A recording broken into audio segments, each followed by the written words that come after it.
परम पिता परमात्मा को मानो। वो कोई शक्ति है जो विश्व के चक्र को चला रही है। आज ध्रुव जी आगे बढ़े, जंगल में नारद जी मिल गए। ये बच्चा कहाँ जा रहा है? कहने लगे हम राम से मिलने आए, मेरी मैया ने भेजा।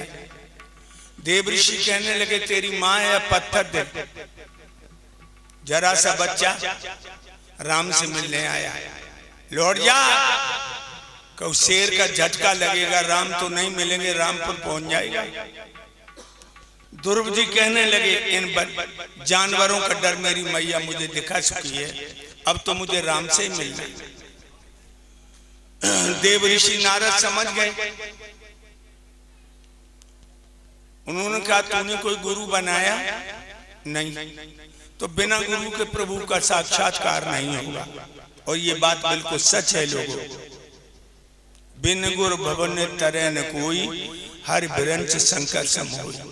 बिना गुरु के कभी आत्मा का कल्याण नहीं होता। गुरु बनाना जरूरी है। रामकृष्ण ने भी गुरु बनाई। निगुरा हमको ना मिले पापी मिले हजार। एक निगुरा के शीश पे लाख पापी को भार। ध्यान रखिए दाताराम भैया, तुमने कोई गुरु किया कि नहीं? दाताराम गुरु नहीं बनाया।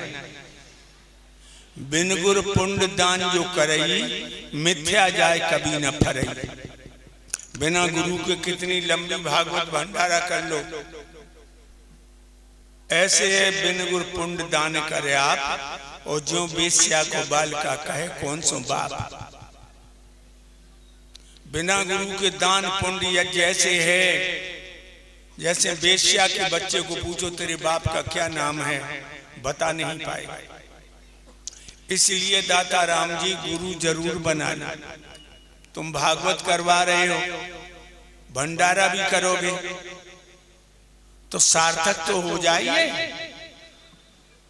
इसलिए जिसके पास जिसने गुरु नहीं बनाई, उसके हाथ का पानी पीने का धर्म ग्रंथ नहीं बताता। ये हमारे संत भगवान बैठे हैं, ये सब गुरुमुखी हैं। बिना गुरु का कोई संत नहीं है।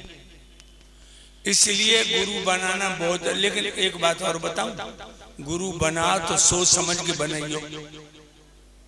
आजकल गुरुओं ने बड़ी चक्कर है। गलन गलन गुरुआ फिरे, गुरु ना गुरुआ। चेला मंत्र ले और नरके जाओ चाहे स्वर्ग हमें रुपया। मूड मूड के गुरु ने चेला कर ले ढेर, और गुरु गड़रिया हुई है चेला हुई है भेड़। तो ऐसा गुरु मत करना, कान में कर दे कुर तू चेला हम गुरु। तत्व ज्ञानी गुरु, वेदों का विद्वान गुरु हो, शास्त्रों का जानकार गुरु हो, वो गुरु भव के बंधन को काट देगा। नारद जी कहने लगे बिना गुरु के प्रभु नहीं मिलेंगे। ध्रुव कहने लगे तो महाराज आप ही हमें मंत्र दे दो। तो देव ऋषि ने 12 मंत्र दिया, 12 अक्षरों का मंत्र। ओम नमो भगवते वासुदेवाय। कहा कालिंदी नदी के किनारे केंत का वृक्ष खड़ा है, वृक्ष के नीचे जाके भजन करो। ध्रुव जी ने मंत्र कंठस्थ किया और यमुना के किनारे आके केंत के वृक्ष के नीचे बैठकर आंखें बंद करके पद्मासन लगा करके 12 मंत्र का जाप करने लगे। 5 दिन तक एक आसन पर बैठे भजन करते रहे। 5 दिन बाद आंखें खुली, भूख लगी। और एक बात और बताओ दाता राम भैया, भगवान ने हमें तुम्हें बनाओ सो तो अच्छो करो। आंखें बनाई, मुंह बनाओ, नाक बनाई, कान बनाए, हाथ बनाए, पांव बनाए, पीठ बनाई। सब तो बुरो संतो एक काम करो प्रभु ने, जो पापी पेट बनाए दो। पेट की जगह जो होती पीठ, तो भजन करते हो कि डीठ, जो पेट नचाए रहो सब। बड़े बड़े ताल, बड़े बड़े कुआ भर गए, लेकिन जो बीती भरे को पेट ना भरो। भरे कैसे? ऊपर से खाओ, नीचे से निकलियो। मेरे भक्तों, जब पेट ने बड़े बड़े संत मुनि ऋषियों को भी गुलाम बना दिया। भूख लगी, कैच पका हुआ पड़ा, फोड़ के गूदा खाए कि 2 अंजूर पानी पियो। फिर ये बच्चा भजन करने को बैठ गया। दूसरा आसन 25 दिन का लगा। 25 दिन तक एक आसन पर बैठा भजन करता रहा।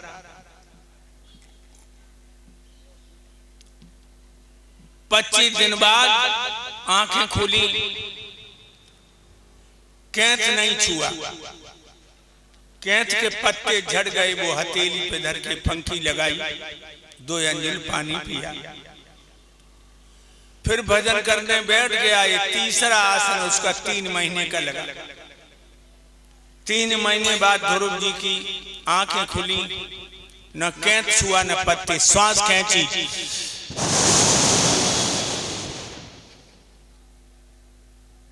हवा का आहार किया, प्राणवायु को रोक दिया। एक पैर पे खड़े हो गए और खिंचते खिंचते एक अंगूठा पे खड़े हो गए। अब तो देवराज इंद्र का इंद्रासन हिलने लगा। पूछा देव ऋषि को कि इंद्रासन हिल रहा है? देव ऋषि कहने लगे, अयोध्या नरेश का पुत्र उत्तानपाद का लड़का ध्रुव तपस्या कर रहा है। अच्छा, वो मृत लोक का कीड़ा क्या मेरे इंद्रासन पे दांत जमाए है? रंभा, उर्वशी, मेनका, शीला, साधना ने 5 लड़कियों को बुलाया। ये अप्सराएं थीं, इतनी सुंदर थीं कि बड़े बड़े ऋषि मुनि योगी भी अपने मन पर काबू नहीं कर सकते थे। कहने लगे, जाओ ध्रुव की तपस्या को खंडित कर दो। चल गई।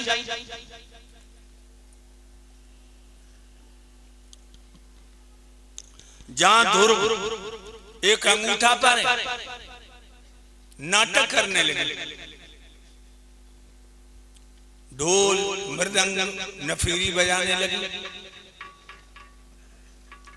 आशाबरी, भैरवी, ये सब गाने लगी। लेकिन ध्रुव वहां थे नहीं। ध्रुव की आत्मा परमात्मा में अद्वैत है, इनका प्रभाव कुछ नहीं पड़ा। कोई सांप बन के फुसकारने लगी, कोई शेर बन के दहाड़ने लगी, लेकिन ध्रुव वहां है ही नहीं। रंभा बोली, दीदी बड़े बड़े महात्मा लोह से ताय के मोम कर दिए, जरा से बच्चे पे प्रभाव नहीं पड़ता। कहने लगी हैं, दही के धोके चूना न चाटियो, शरीर मत छू लेना। देख तुम लग रहे हो लला, शरीर छुइयो तो हो जाना है भला। और एक ही झटका में खाए जाए हो कला। लड़कियां करने लगी सलाह। इधर स्वर्ग से आवाज आई, अप्सराओ इठलाए ले मचला, जय हो चली। इठलाए ले मचला, जय हो चली। इठलाए ले मचला, जय हो चली। जय हो चली, जय हो चली। इठलाए ले मचला, जय हो चली। इठलाए ले मचला, जय हो चली। 5 लगबार करे में कहते हैं यार को। 5 यार कौन है? काम, क्रोध, लोभ, मोह और अहंकार।